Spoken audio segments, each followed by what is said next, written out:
Now, dear students, we have the chapter number 10, light, reflection and refraction, and today we have the following topics to be discussed here, that is sign conventions of the lenses, power of lens, refraction through the rectangular glass slab. Okay. So in the previous lecture we have discussed the image formation by the help of the convex lens and the concave lens.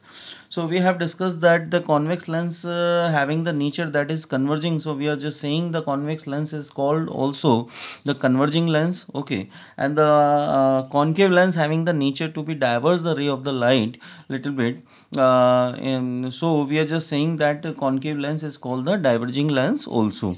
Okay, so these are the two basic that mean informations. Now we will discuss the sign convention in the reference of the lenses. Now one of the table which I have put in front of you, so many physical quantities in the serial, that mean in the left hand side, that mean physical quantity column. So we are just saying that the u is, now this is the convex lens, this is the concave lens. U is the object distance, V is image distance, F is the focal length, P is the 1 upon F, that is power reference we have. Today we will discuss it. Magnification, generally it's a ratio of the height of image to height of object.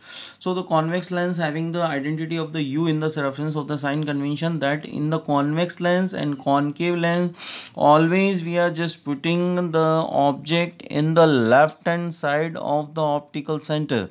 You must be learn about it. Okay, and the same situation we are just getting in the mirror also. So U always negative, U always negative. Okay.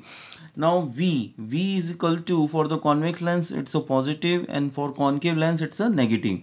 Focal length F is equal, for convex lens is the positive and the concave lens it's a negative. Power is equal to 1 upon F, that is, and by the formula if we are just keeping the F positive or negative, so as per the formula we are just getting power of a convex lens positive and concave lens is the, it is a negative. Now we are just talking about the magnification, and magnification for the convex lens is negative because we know the height of image is real and inverted, so it just forms below the principal axis. Okay. Now for the concave lens the magnification is the positive. Okay. Somehow we are just getting the magnification greater than 1, so it shows that the image is larger than the object. If the m less than 1, the image is smaller than the object. M is equal to 1 where the height of image is equal to the height of object. So these are the some of the other references of the magnifications we have. Now we will discuss the concept of the power of a lens. So generally the meaning of the power of the lens, it's the ability of a lens to converge and diverge the ray of the light, dear students. So after refraction, so on behalf of the, we are discussing the power. So here we have the definition of the power, that is ability of a lens to converge or diverge the ray of the light after refraction. So we are just saying the power is generally the reciprocal of the focal length. So we can discuss the formula, or we can find out the formula, but here we are using the basic concept, that is that P is the power, P is the power, that is 1 upon focal length, and unit of the power is called the diopter. So it's one of the important assumption, as we are just assuming the power of a lens is the diopter, so the necessarily the focal length should be the 1 meter. Okay, so this is the basic assumption we have. Now we are just saying power of a convex lens is the positive, and then after we have the power of a concave lens is the negative. Now these are the basic formula we have. Somehow lenses are in combination. Lenses are in combinations. So we are just assuming the power. So power can be, power can be that P is equal to P1 plus P2 plus dash dash dash dash plus Pn. Okay. So somehow two, we are just assuming that there are the two lenses are in combination. Two lenses are in combinations. So we are just giving the meaning of the, that mean power, that P is equal to 1 upon F combination of power and 1 upon F1 plus 1 upon f2. So this is the general formula we have of the combination of the focal length. Okay, somehow we are just getting the information from this formula that both the lenses having the positive focal length. So we are assuming that both the lenses could be the convex. If we are just writing both lenses are convex, suppose this one is the formula we have. Now if we are just getting the formula, if we are just getting the formula, that is 1 upon f, 1 upon f is equal to 1 upon f1 plus of minus 1 upon f2. So simply the assumption is that one is a convex, one is a convex and another one is a concave lens we have. So this is the general prediction of the power of the lens we have, and it's a very general and easy topic. Now we will discuss the one of the topic that is refraction through the rectangular glass slab. Okay. Now dear students, we are just getting the image diagram for the refraction through a rectangular glass slab. Okay. Now I have pasted the one of the physical structure of the glass slab on the paper. Okay. These are the corners A, B, C and D. And here I have just put it the normal on the surface, that is AB.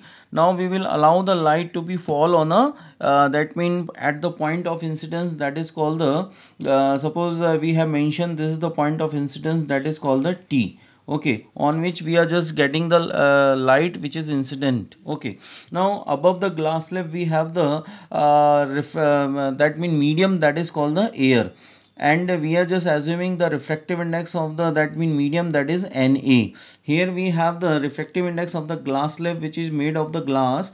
So here we have the glass medium in which the ray will enter. Okay, so the refractive index of the medium, that is refractive index of the glass, and further the ray will emerge out from into the air from denser to rarer. So we are just getting the refractive index of the that mean air, and sorry, a medium is the air, and that is called the refractive index of air. Okay, now we are just putting the ray which incident on a that mean point incidence, that is T. Okay, by the certain angle. So I have that pasted the ray with the angle of incidence, that is, and here we are just assuming that's I1, and we know the rule of the refraction, as the ray is entering from rare to denser, so it will little bit bend towards the normal. So I have made that angle of refraction, and the ray will enter into the glass. Okay.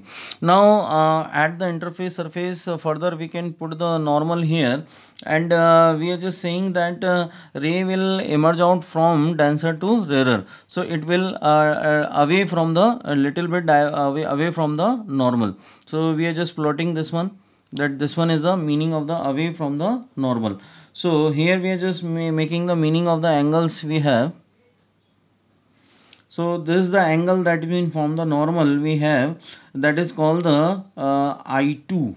Okay, and here we have the R2, and that is equal to the emergent angle. Okay, so this is the general representation. Okay, as we are getting that whenever the ray is that mean incident on a glass slab, so there is a no kind of the possible change in the angle I and the angle E. So always we are just getting the difference of the angle I1 minus ka E, that is equal to the 0. So only the ray will suffer the parallel shift. So we are just assuming the fact that if the suppose the glass slab is not here, so the ray which incident on a point T will move parallel, that mean as it is yeah, along the same direction. So we are just tracing it, but we are just getting the little bit deviation in the original line and the refracted line. Okay, so here we are just getting the parallel shift, and here we are just assuming that is S, and here we are just getting that thing. So the ascent distance is called the lateral displacement. It is called the lateral displacement or lateral shift, or it is called the lateral shift, students. Okay, here we have to be put the leveling. So this is the, it is called the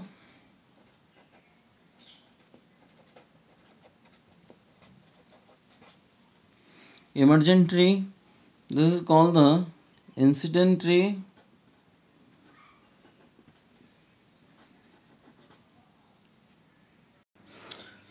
So we here I have just pasted the some of the, that mean labeling of the diagram, that is the incident ray here we have. Okay, so now by an angle there is a kind of the little bit deviation of the ray. So here we are just assuming that the angle of deviation. Okay, this is the kind of the angle of emergence, and along with the ray is moving, that is called the emergent ray.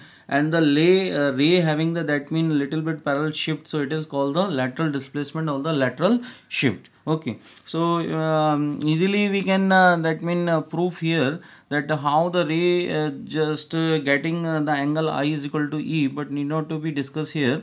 Up to this that mean you have this easy concept, that find out the refraction to the rectangular glass slab and just label all the parts.